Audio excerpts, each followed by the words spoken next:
Caitlin is on the ground, the ball goes in the opposite direction, and the Connecticut Sun score. The refs missed this one big. I think this should, at the very minimum, have been a flagrant one. Did you see Caitlin Clark get poked in the eye during that playoff game? It's not just a fluke.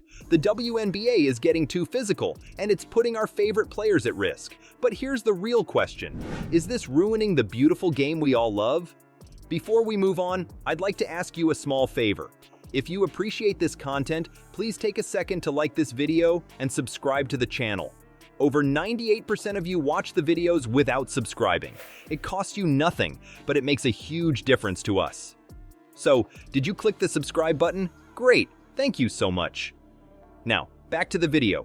Picture this. Clark's driving to the hoop, she's on fire, and then bam! Caitlin is on the ground, the ball goes in the opposite direction, and the Connecticut Sun score. Many people are calling for the WNBA to review this. Many people are calling for DeJounte Carrington to be suspended. An accidental finger to the eye stops her in her tracks. The crowd goes silent, teammates rush over, and suddenly it's not about the game anymore. It's about player safety.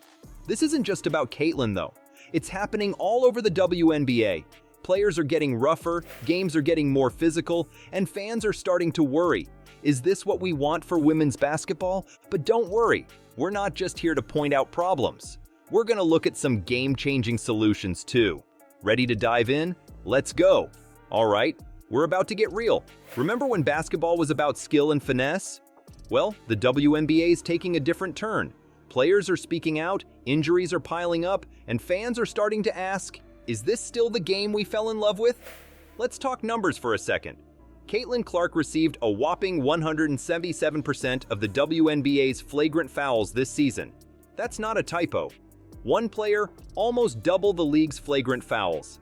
And get this, 80% of those came from just one team, the Chicago Sky. And 80% of those flagrant fouls were committed by the Chicago Sky against Caitlin Clark. So there have been cheap shots, there have been hard fouls, there have been other plays that haven't even been called flagrant fouls. Caitlin Clark received 17% of the WNBA's flagrant fouls this season. It's like they had a personal vendetta or something.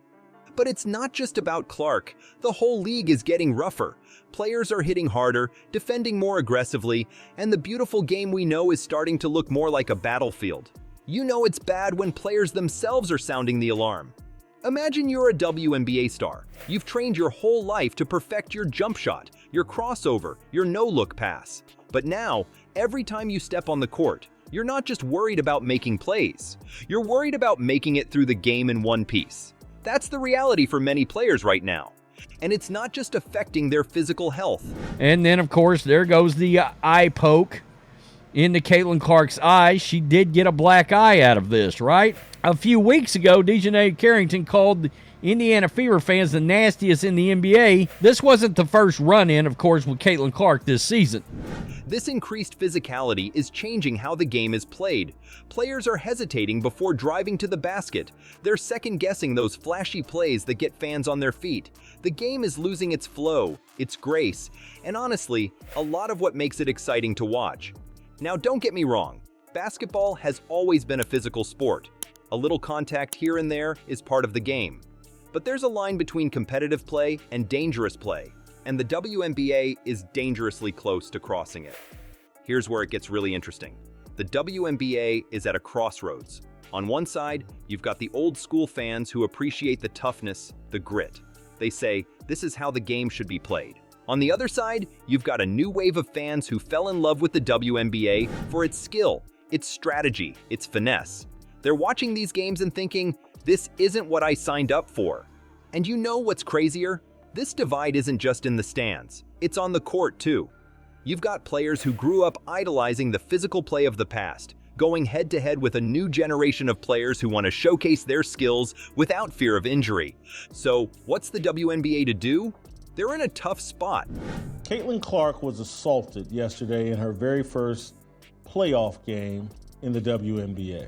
DeJounte Carrington mocking Caitlin Clark on the court, played a very physical game with her. DeJounte Carrington stabbed Caitlin Clark with her fingernails right in the eye. Push too hard against physicality, and they risk alienating longtime fans and players who see it as part of the game's DNA.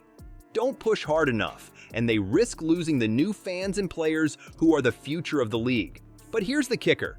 This isn't just about player safety or fan preference. This is about the future of the WNBA itself. Was assaulted 2 minutes into the game on a dirty play with one of these women with these long fake fingernails. This is inexcusable, and DeJounte Carrington needs to be suspended for game 2. Think about it. If star players are constantly injured or playing cautiously, the quality of the game drops. If the quality drops, fewer people watch. Fewer viewers mean less money, less exposure, and ultimately, a league that struggles to grow and thrive. Now, imagine you're the one with the whistle. You've got star players getting roughed up, coaches yelling, and fans ready to riot. What do? This is the referee's dilemma, and it's tearing the WNBA apart. Let's talk about the people in stripes for a second. Refs are supposed to be the guardians of fair play, right? But lately, a lot of people are also saying that the WNBA needs to overhaul the referees, that they have just been absolutely awful this season. The refs missed this one big. I think this should, at the very minimum, have been a flagrant one. It feels like they're more like spectators than officials. Players are getting knocked around, and the whistles are staying silent. What's going on? Here's the thing. Refereeing in the WNBA isn't just about calling fouls. It's about setting the tone for the entire game. When refs let aggressive plays slide, it sends a message. Suddenly, players think they can get away with more, and the game gets rougher. It's like a snowball effect, but instead of snow, it's elbows and shoves. And you know what's really messing things up? Inconsistent calls. 1 minute, they're calling every little touch. The next, it's like they've forgotten the rulebook at home. Fans are going crazy trying to figure out what's a foul and what's not. It's like watching a game where the rules change every quarter. Now, here's where it gets tricky.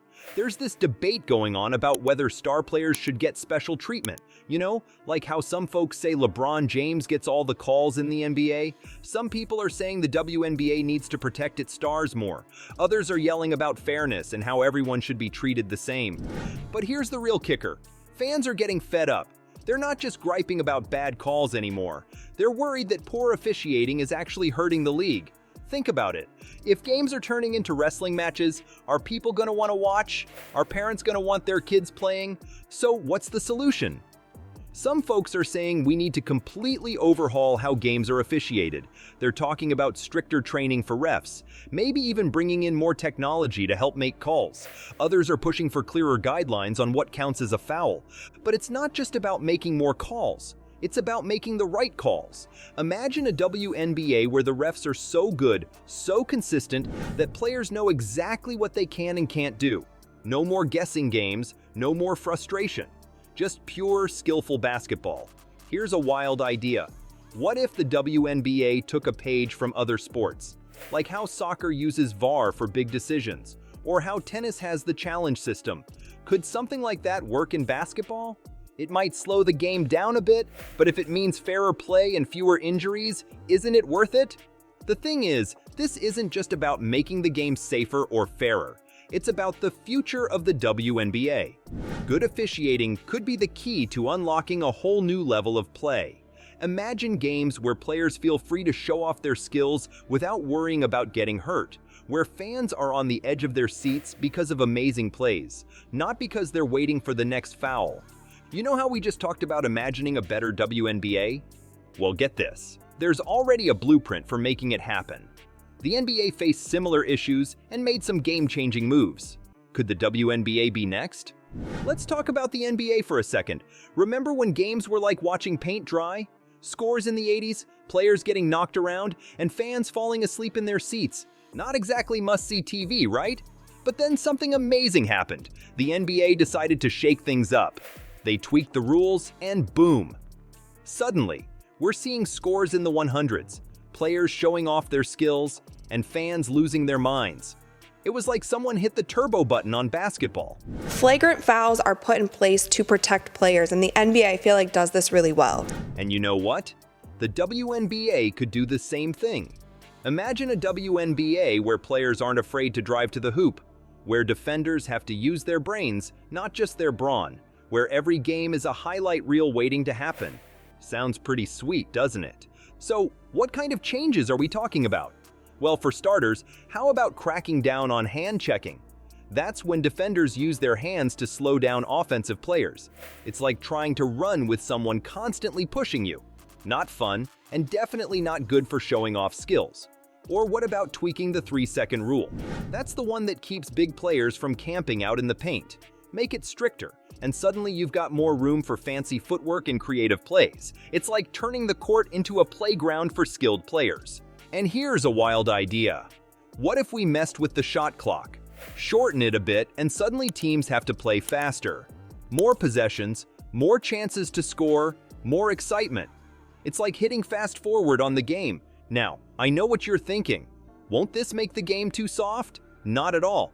It's not about taking the physicality out of basketball. It's about finding the right balance. We want a game where players can show off their skills without feeling like they're in a wrestling match. Think about it. A WNBA where players are free to be creative, where speed and agility matter more than size and strength, where every possession is a chance to see something amazing. That's the kind of basketball that gets people talking, tweeting, and buying tickets. And it's not just about making the game more exciting to watch, it's about player safety too. If we can reduce the number of hard hits and rough plays, we're looking at fewer injuries. That means star players stay on the court, rookies get a chance to develop their skills, and everyone wins. But here's the real kicker. These changes could be a game changer for the WNBA's popularity. Think about it. More exciting games mean more fans. More fans mean more money. More money means better salaries, better facilities, and a stronger league overall. It's like a domino effect of awesomeness. And let's not forget about the next generation. Imagine young girls watching these high-flying, skill-focused games. They're not just seeing athletes, they're seeing superheroes. Role models who inspire them to pick up a basketball and start practicing their crossovers. That's how you grow a sport. Of course, change isn't easy. There will be pushback. Some players might struggle to adapt. Some fans might grumble about the good old days, but that's the price of progress. And if the NBA's success is anything to go by, it's a price worth paying. All right, let's wrap this up. We've seen how the WNBA is getting too physical. Refs are struggling, and changes could make the game better. But you know what's really going to shape the future? Us fans. Caitlin Clark said it herself. The physicality is probably going to be one of the biggest things for myself. And Breanna Stewart added, "This is the best league in the world. Nobody's going to give you anything easy."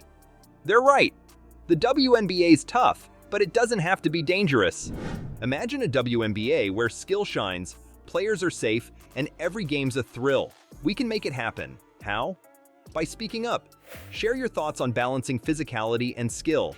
Let's build a WNBA that's exciting, fair, and keeps us on the edge of our seats. That's a future worth cheering for.